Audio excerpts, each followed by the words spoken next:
Okay, have a seat. Okay. What is it that you want to talk to me about? All right, It's so important. I have some questions to ask you. Okay, go ahead. Okay. No, you can ask me anything. I know I can. You know, I've always wanted to adopt. Okay. And I just want to know where to begin. Well, there's a lot of things that you need to consider to begin with. You need to decide, do you want an infant? Do you want an older child? Do you want to adopt in the United States, or do you want to go international? Are you willing to take on the challenges of a child that has some special needs or who has been abused in some way? There's a lot to consider, but I would recommend going to an adoption agency. Now, if you want an older child, one thing that I can tell you is that there's about 500,000 children in the United States every year that are placed in foster care or taken from their families because of neglect or abuse. And of these children, about a quarter of them are eligible to be adopted, so that is a little bit of an easier process.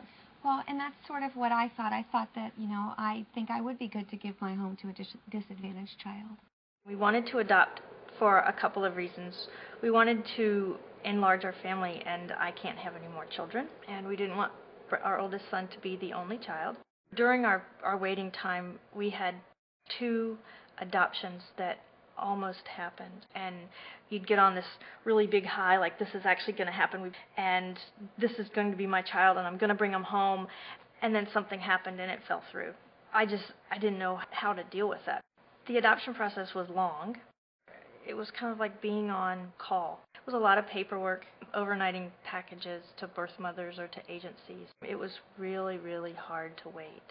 I was called on a Wednesday. They called and said, "Congratulations, you've been matched to twins." And I said, "What twins?" And they said, "The twin boys, don't you know?" And I said, "I don't know anything about twins," because we had only ever wanted a single boy. So I said, "Twins, what do I do?" And the agency said, "Well, you come and get your boys." And I said, "Well, I need to talk to my husband first." So I called him and I said, "We've been matched to twins." And he says, "Okay." And there was a long pause, and then he said, "What do you want to do?" And I was like, "What do you want to do?" He said, "I'm up for it if you're up for it." And I was like, "Okay, sure." I got more than what I ever dreamed of. Many families find it quicker and easier to adopt in another country than in the United States. We'd always been drawn to China, so China adoption seemed like the right thing to do.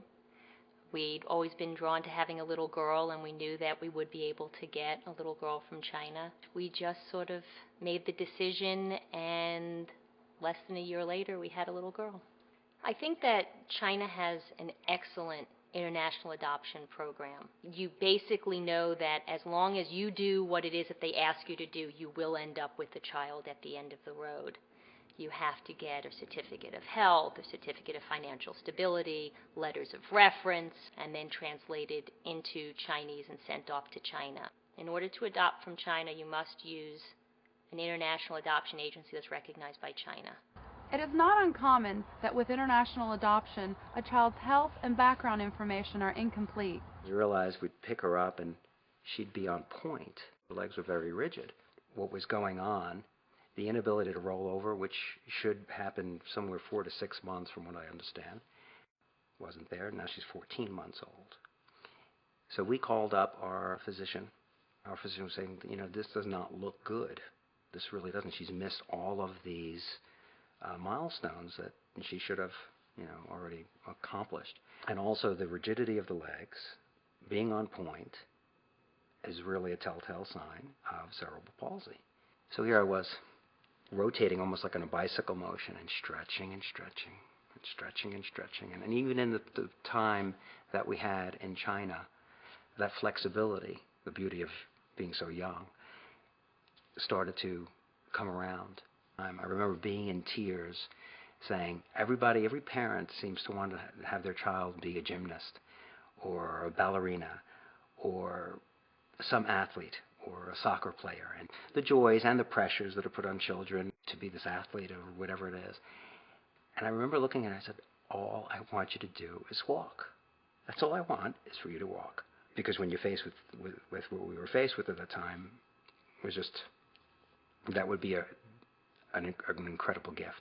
Now I have her, she's doing flips and she does her tumble. She does a tumble class, gymnastics, and she's doing really well.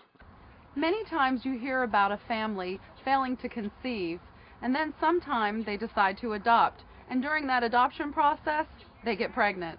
Well, we went to China with 16 families, and unbelievably, out of those 16 families, 4 women got pregnant at the same time in October.